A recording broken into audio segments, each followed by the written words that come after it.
আপনি নামাজ পড়বেন না, আপনি মুসলমান? রোজা রাখবেন না, আপনি মুসলমান? নামাজ পড়েন, কোনো হালাতে নামাজ মাপ নাই।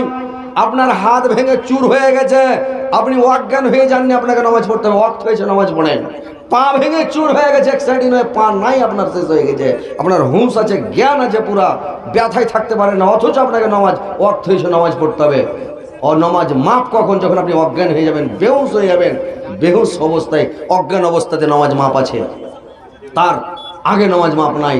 আপনি পাগল হয়ে গেছেন, ব্রেনে কাজ করে না, তখন নামাজ মাপ। পাগলের নামাজ নাই, পাগলের নামাজ মাপ। মরে গেছেন, নামাজ মাপ হয়ে গেল, আর নামাজ পড়তে হবে না।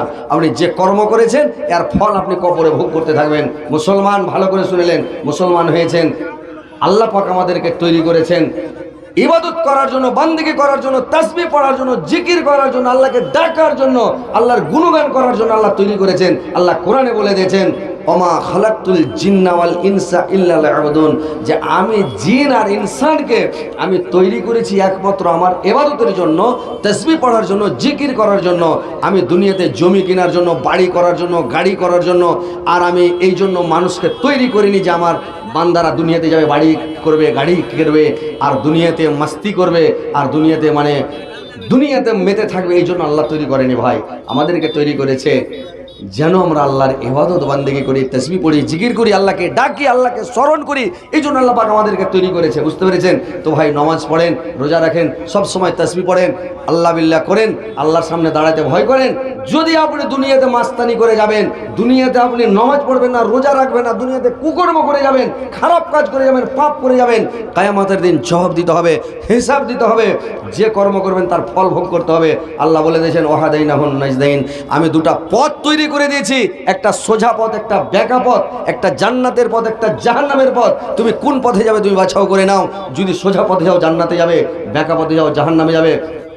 তো সব সময় মনে রাখবেন, আল্লাহকে বলে ভয় করেন, আল্লাহকে স্মরণ করেন, আল্লাহকে ডাকেন, আল্লাহর সামনে দাঁড়াইতে ভয় করেন, আল্লাহ কাছে যাবেন, আল্লাহ হিসাবে নেবে, একটুক ছাড়বে না। এদিক ওদিক একটা জাররা পরিমাণ আপনার মুখ দিয়ে যদি আপনার মুখ দিয়ে ইস কথাটা যদি বের হয়, শব্দটা মুখ দিয়ে বের হয়, এটারও জবাব কিয়ামতের দিন লাগবে আপনাকে। কথাটা মুখ দিয়ে বের হলো, এটারও জবাব লাগবে। কেন করলেন, এটারও জবাব লাগবে। মানে যে কোনো কথা, যে কোনো জবান মুখ দিয়ে বের হলে আপনাকে জবাব দিতে হবে, কেন বের করলেন। রেকর্ডিং হচ্ছে, কম্পিউটার নিয়ে বসে আছে দুই গাড়ে, আপনাকে প্রত্যেক কথার জবাব দিতে হবে। ভালো করে শুনেলেন, দুনিয়াতে বাড়াবাড়ি করিয়েন না। দুনিয়াতে ভাই অহংকার, ফখর, তাকাব্বুরি, রিয়াকারি, দুনিয়াতে বেশি বাড়াবাড়ি করিয়েন না ভাই। পৃথিবীতে ভালো থাকার চেষ্টা করেন, সুন্দর থাকার চেষ্টা করেন, দুনিয়াতে সুধরে যাওয়ার চেষ্টা করেন, নামাজ পড়েন, রোজা রাখেন। কি হয়েছে ভাই? আপনারা তো কাজ করছেন রে ভাই, এটা তো মানে সব গুট্টুর মাটি। এবার কোম্পানির হবে না, এবার হবে, এ তো সাংঘাতিক ব্যাপার। তো ভালো করে শুনেন, আল্লাহর সামনে দাঁড়াইতে ভয় করতে হবে ভাই। আল্লাহর সামনে দাঁড়াইতে যদি ভয় করেন, খারাপ কাজ থেকে বেঁচে রাখেন। যে কোনো কাজ করবেন, যে কোনো কাজ পৃথিবীতে করবেন, আল্লাহকে ভয় রাখবেন যে আমি যদি আজকে রাইতে কারো আম পেড়াইলি, তো আল্লাহর সামনে হিসেব দিতে হবে। কি কয় টাকা দাম আমটার? এক বস্তা পেড়ে নিলেন, এক বস্তা আমের দাম 20 টাকা কিলো যদি হয়, কয়টা টাকা দাম? কি দরকার, কেন পরে আম পাড়বেন? আপনি কিনেলেন।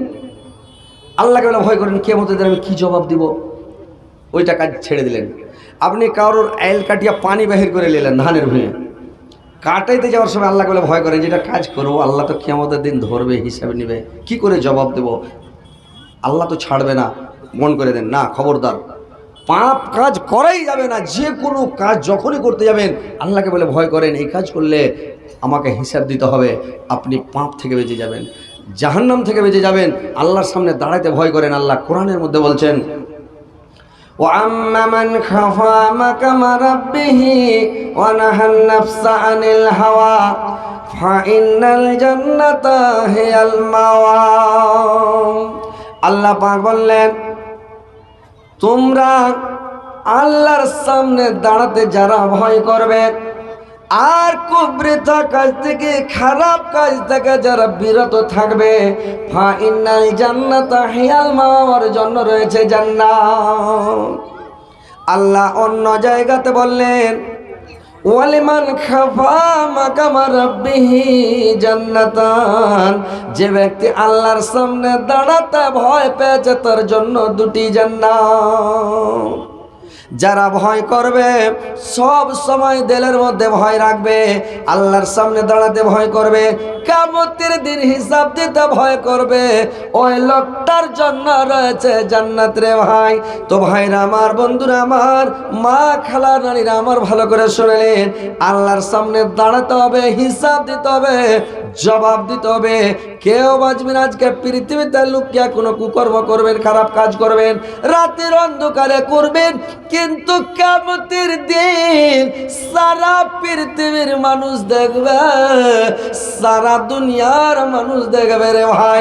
হযরত আদম থেকে নিয়ে কাল কিয়ামত পর্যন্ত যত মানুষ আছে, যত মানুষ এসেছিল, যত মানুষ এসেছে, যত মানুষ আসবে, সবারই সামনে তোমার কথাগুলো যখন বাস্ট হয়ে যাবে, মানুষের সামনে আপনি কি জবাব দিবেন আর কি বলে মুখ দেখাবেন? এত লজ্জিত, এত অপমান, এত বিজ্জিত সারা পৃথিবীর মানুষ দেখবে রে ভাই। তো কিয়ামতের দিন যে আল্লাহর সামনে দাঁড়াতে হবে ভয় করে, আপনি খারাপ কাজ থেকে যদি বিরত থাকেন, খারাপ কাজ জিনাতে যদি লিপ্ত না হন, আপনার জন্য রয়েছে জান্নাত। আল্লাহর নবী বলেছেন, তোমরা দুটা কাজ থেকে বেঁচে থাকো, দুটা জিনিসের হেফাজত করো, তোমাদের জান্নাতের জামিন আমি হয়ে গেলাম। কি দুটা কাজ থেকে তোমরা বিরত থাকবে? এক নাম্বার কাজ হলো তোমরা মুখের হেফাজত করবে, মুখে ফৌজ কথা বলবে না, আর তোমরা মুখে গীবত করবে না, গিল্লা করবে না, মানুষের পরনিন্দা করবে না, দুর্নাম করবে না, লোকের সামনে শিকায়ত করবে না, মানে মুখের হেফাজত করো এক নাম্বার। আর দুই নাম্বার লজ্জা স্থানের হেফাজত করো, জেনাতে লিপ্ত হবে না। তোমরা জেনা থেকে বেঁচে থাকো, এক নাম্বার জেনা থেকে বেঁচে থাকো, দুই নাম্বার মুখের হেফাজত করো, তোমার জান্নাতের জামিন আমি হয়ে গেলাম। আরে দুনিয়ার মানুষ তোমরা শুনে নাও, তোমরা দুটা জিনিসের হেফাজত করো, তোমাদের আল্লাহর সামনে কিয়ামতের দিন দাঁড়াতে ভয় করো, নিশ্চয় তুমি জান্নাতে যাবে। ফাইনাল জান্নাতা হিয়াল মাওয়া, তোমার জন্য রয়েছে জান্নাত। কুকর্ম করবি না, খারাপ কাজ করবি না, রাতের অন্ধকারে করবে না। একটা লোক মসজিদে থাকতো রে ভাই, ওই লোকটার কাছে একটা লোক হাজরাতে উমারের জামানায় একটা লোক মসজিদে থাকতো, মসজিদে ঝাড়ু দিত, গাজান দিত, মসজিদে কাজকর্ম করতো, থাকতো ছেলেটা। এবার করেছে কি, ওই লোকটা মসজিদ আছে রাত 12টার দিকে, ওর কাকা তো বোন মানে ওর চাচতো বোন, ও করেছে কি রাত 12টার সময় উঠে ঘরের মধ্যে চলে গেছে ছেলেটার কাছে। আর ছেলেটার কাছে যায় যখন ওকে যখন কুকর্মের মানে কথা বলেছে যে রাত্রি গভীর হয়ে গেছে, অনেক রাত্রে হয়েছে, গোটা গ্রামের লোক সব চেতন হয়ে গেছে, এখন পৃথিবীর মানুষ কেউ জেগে নাই। আজকে যদি আমরা এই জায়গাতে কুকর্ম করে খারাপ কাজ করে, তাহলে আমরা মানে কেউ জানতে পারবে না, আমরা কুকর্ম করে চলে যাব, কেউ দেখতে পাবে না, জানতে পারবে না। ছেলেটা চিৎকার করে উঠলো রে ভাই, আর চিৎকার করে উঠে পড়ে গিয়া অজ্ঞান হয়ে গেল, বেহুশ হয়ে গেল। লোকটা যখন বেহুশ হয়ে গেল, এইবার ওর চাচা ছিল বাড়িতে, দৌড়িয়ে আসলো। কেন চিৎকার করে ছেলেটা উঠল, দৌড়িয়ে যখন আসলো, এসে যদি দেখছে ছেলেটা অজ্ঞান হয়ে গেছে, আর চোখে মুখে পানি ছিটালো, চোখে মুখে পানি ছিটিয়ে বাতাস করতে লাগলো। কিছুক্ষণ পরে যখন মানে ওর জ্ঞান মানে আসলো, এবার ছেলেটা উঠে যখন বসলো, ওর চাচা ওকে জিজ্ঞাসা করলো, আরে বাবা তুমি চিৎকার করলে আবার অজ্ঞান হয়ে গেলে, বেহুশ হয়ে গেলে, কি ব্যাপার, কেন এরকম হয়ে গেলে বাবা? ছেলেটা বলল, চাচা যে ব্যক্তি আল্লাহর সামনে দাঁড়াতে ভয় পেয়েছে তার জন্য কি রয়েছে চেঁচা। আবার ছেলেটা চিৎকার করে পড়ে গেল, অজ্ঞান হয়ে গেল, মাটিতে পড়ে ছেলেটা দুনিয়া ত্যাগ করে দিল, দুনিয়া ছেড়ে দিল, মারা গেল রে ভাই। এত ভয়, সুবহানাল্লাহ। আমি যদি রাত্রে এখন কুকর্ম করে খারাপ কাজ করে মেয়েটার সঙ্গে যদি জেনা করে ফেলি, আল্লাহ আমি কিয়ামতের দিন আল্লাহকে কি জবাব দেব, আল্লাহর সামনে কেমন করে দাঁড়াবো। এই ভয়ে লোকটার সাথে সাথে দম ছেড়ে দিল, মারা গেল। ওই লোকটার জন্য বলা হলো ওয়ালিমান খাফা মাকাম রাব্বিহি জান্নাতান, এই ছেলেটার জন্য রয়েছে জান্নাত। যারা আল্লাহর ভয়ে মারা যাবে, আল্লাহর সামনে দাঁড়াতে ভয় করবে, ওই লোকটার জন্য রয়েছে দুটি বাগান, দুটি জান্নাত। ওয়ালিমান খাফা মাকাম রাব্বিহি জান্নাতান। ভাইরা আমার, আল্লাহর সামনে দাঁড়াতে ভয় করেন, আল্লাহর সামনে জবাব দিতে হবে, হিসাব দিতে হবে, এই বলে সব সময় দিলে ভয় রাখেন। মিথ্যা কথা বলবেন না, ফহুস কথা বলবেন না, অকুত্থ ভাষায় গালাগালি করবেন না, বেশি ফজুল কথা, বেশি কথা মুখ দিয়ে বলবেন না। জিহ্বার হেফাজত করেন, মুখের হেফাজত করেন, ঠোঁটের হেফাজত করেন, চুপ করে ঘরে বসে থাকেন, বেশি কথা বলবেন না। মায়েরা আমার, সব সময় ভয় রাখেন আল্লাহর সামনে দাঁড়াতে। এবার ভাই আমার, হযরত আবু বকর সিদ্দিক একদিন ভয় করল। কি বলে? যেদিন আল্লাহর নবীর কাছে এই আয়াতটা নাযিল হয়ে গেল, ওয়াম ফাইজান সাক্কাতিস সামাউ ফাকানাত ওয়ারদাতান কাদেহান, যেদিন আসমান ফেটে যাবে, জমিন ভেঙে যাবে, সারা পৃথিবীটা লাল চামড়ার মতন গোলাপি রং ধারণ করবে, মানে আসমান ভেঙে পড়ে যাবে রে ভাই, সারা পৃথিবী শেষ হয়ে যাবে। আর যত পৃথিবীতে ফেরেশতা আছে, আসমানে যত ফেরেশতা আছে, সমস্ত পড়ে যাবে, মারা যাবে। এই কারণে সেদিন কেউ বাঁচবে না, একমাত্র বাঁচবে আমার আল্লাহ। কুল্লু মান আলাইহা ফান ওয়া ইয়াবকা ওয়াজহু রাব্বিকা যুল জালালি ওয়াল ইকরাম। সেদিন আল্লাহ ব্যতীত আর কেউ থাকবে না। যেদিন দুনিয়া ফানা হয়ে যাবে, শেষ হয়ে যাবে, নিঃস্রাবুদ হয়ে যাবে, শুধুমাত্র বাকি থাকবে আমার আল্লাহ। আল্লাহ ব্যতীত পৃথিবীতে কিছুই থাকবে না। চাঁদ, সূর্য, আসমান, জমিন, পাহাড়, পর্বত, নদ নদী, জিন, ইনসান, ফেরেশতা, কোনো কিছুই থাকবে না, কোনো প্রাণী থাকবে না, শুধুমাত্র বাকি থাকবে আমার আল্লাহ। আবু বকর সিদ্দিক আয়াতটা শুনে আল্লাহর ভয়ে কাঁদতে লাগলো, আল্লাহ আমি যদি মানুষ হয়ে তৈরি না হতাম, আল্লাহ যদি আমি কোনো ঘাস হয়ে তৈরি হতাম, সবুজ ঘাস হতাম, কোনো দিক থেকে জন্তু এসে আমাকে খেয়ে নিত, জন্তুর পেটে চলে যেতাম, আমাকে কোনো হিসাব লাগতো না আল্লাহ। কিন্তু আমাকে মানুষ করে কেন তৈরি করলা আল্লাহ? কিয়ামতের দিন হিসাব দিতে হবে, জবাব দিতে হবে। আমি কি করে জবাব দেব আল্লাহ? এই বলে যখন কাঁদতে লাগলো, আল্লাহর নবী বললেন, ওয়ালিমান খাফা মাকামা রাব্বিহি জান্নাতান।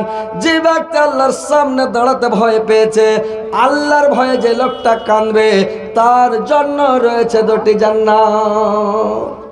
বুঝতে পারছেন তো? আল্লাহর ভয়ে কাঁদতে হবে, আল্লাহকে বলে ভয় করতে হবে। সব সময় দিলে ভয় রাখেন। যে লোকটা আল্লাহর ভয়ে কাঁদবে, যার ভয় দিলে থাকবে, আল্লাহকে বলে ভয় থাকবে, ওই লোকটার দ্বারাই অন্যায় হবে? ওই লোকটা চুরি করতে পারবে? ডাকাতি করতে পারবে? রাহাজানি করতে পারবে? দারু মদ খেতে পারবে? ওই লোকটার দ্বারাই কোনো অন্যায় হবে না। যে আল্লাহকে দেখে ভয় করবে, অন্যায় জীবনে করতে পারবে না, মিথ্যা কথা বলতে পারবে না। তাহলে আল্লাহর সামনে দাঁড়াতে ভয় করতে হবে, যে আল্লাহর কাছে আমাকে একদিন যেতে হবে, জবাব দিতে হবে, হিসাব দিতে হবে। আমি কী করবো আল্লাহ?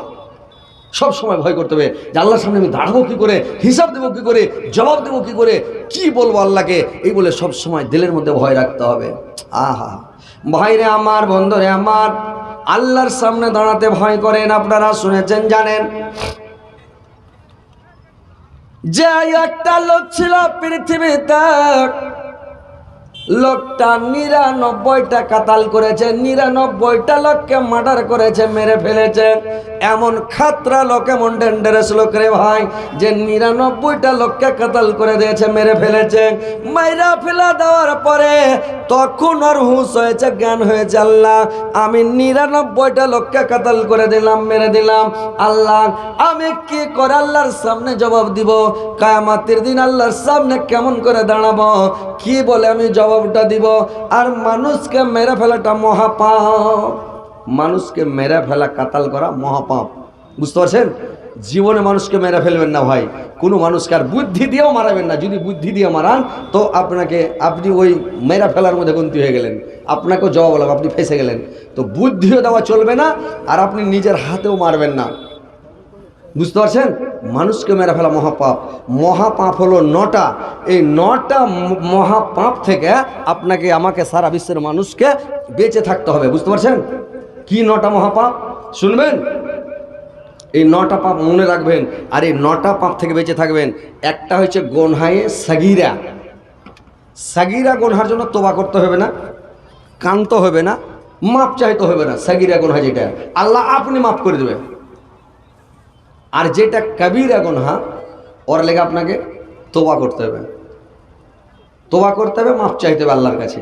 আর যেটা মহাপাপ, যেটা মহাপাপ, আপনাকে জেলে ঢুকতেই হবে, ঢোকার পরে বের হতে হবে। বুঝতে পারছেন? যেটা বড় পাপ, আপনি বড় পাপ থেকে বাঁচতে পারবেন না, আপনাকে বের হতেই হবে। তো কি বড় মহাপাপ? ১ নাম্বার হলো আল্লাহর সাথে শিরক করাটা বড় মহাপাপ। ২ নাম্বার পাপ হলো মানুষকে হত্যা করা। আর একটা মহাপাপ হলো যুদ্ধের ময়দান থেকে পালিয়ে আসা। আর একটা মহাপাপ হলো সতী নারীকে মিথ্যা অপবাদ দেওয়া। সতী নারীকে কোনোদিন মিথ্যা অপবাদ দিবেন না রে ভাই। কোনো ছেলে যদি কোনো মেয়ের সাথে খালি কথা বলতে দেখে নাই, লোকের সামনে গল্প করবে যে এর কোনো কানেকশন আছে, এরা না হলে কেন এরকম গল্প করছে, কথাটাকে রটিয়ে বানিয়ে দুনিয়াতে জানাবে। এদের আমি অমুক জায়গায় গল্প করতে দেখেছি, এরা কেউ নম্বর লেওয়া দেওয়া করতে দেখেছি, মানে ফোন নাম্বার লেওয়া দেওয়া করছিল। বুঝতে পারছেন? তো এই যে একটা মানে সন্দেহ করে ওর উপরে অপবাদ চাপিয়ে দেওয়া, মিথ্যা বলে ওকে ফাঁসিয়ে দেওয়া, মানে এটা হচ্ছে মহাপাপ, বড় পাপ, ক্ষমা হবে না। আর একটা মহাপাপ হলো, আর একটা মহাপাপ সুদ খাওয়াটা মহাপাপ রে ভাই। সুদ কোনোদিন খাবেন না, কিন্তু এখন ঘর ঘর সুদ খাচ্ছে মানুষ। বন্ধন লোনে সবাই জড়িত, সবাই শতকরা মানে ৯৫টা বাড়িতে এখন সুদ চলছে। এই সুদের উপরে জমি নিচ্ছে, ভুট্টা লাগাইছে, মাকই লাগাইছে, আলু লাগাচ্ছে, ধান লাগাচ্ছে, পাট লাগাচ্ছে, ফসল লাগাচ্ছে। এই যে সুদের কারবার, এটা মহাপাপ, এটা হচ্ছে বড় গুনাহ, বড় পাপ। এই পাপগুলা করবেন না। আর একটা মহাপাপ হলো যে ইসলাম ধর্মকে নিয়ে ঠাট্টা মজাক করা, ইসলামকে নিয়ে রং তামাশা করা, ঠাট্টা মজাক করা। খবরদার, ইসলাম ধর্মটাকে নিয়ে ঠাট্টা করবেন না, মজাক করবেন না, তামাশা করবেন না, মজাক করবেন না ইসলাম ধর্মকে নিয়ে। এটা হচ্ছে মহাপাপ। আর মসজিদের মধ্যে, মসজিদের ভিতরে অধর্মের কাজ করা, মসজিদের মধ্যে মানে অধর্মের কাজ করাটা হচ্ছে মহাপাপ। আপনি মোবাইল নিয়ে মসজিদের মধ্যে মোবাইল চালাতে লাগলেন, মোবাইল দেখতে শুরু করে দিলেন, ফেসবুক। এইবার করে ছিড়কে আপনি গান শুনতে লাগলেন, বাজনা শুনতে লাগলেন, মসজিদের মধ্যে ড্যান্স দিতে শুরু করলেন। একটা বাংলাদেশ থেকে দেখা ছিল, একটা মুলবি, না মুলবির কি, মুলবির বেটা আল্লাহ জানে, দাড়ি ভালোই আছে বড়, পাঞ্জাবি পায়জামা টুপি লাগিয়ে আছে, আর মসজিদের মধ্যে ড্যান্স দিতে শুরু করে দে। বাবা তোমার দরবারে আজ পাগলের খেলা, হরেক রকম পাগল দিয়া মিলেছে মেলা। বাবা তোমার দরবারে আজ পাগলের খেলা, আলেমুল মা দেখলে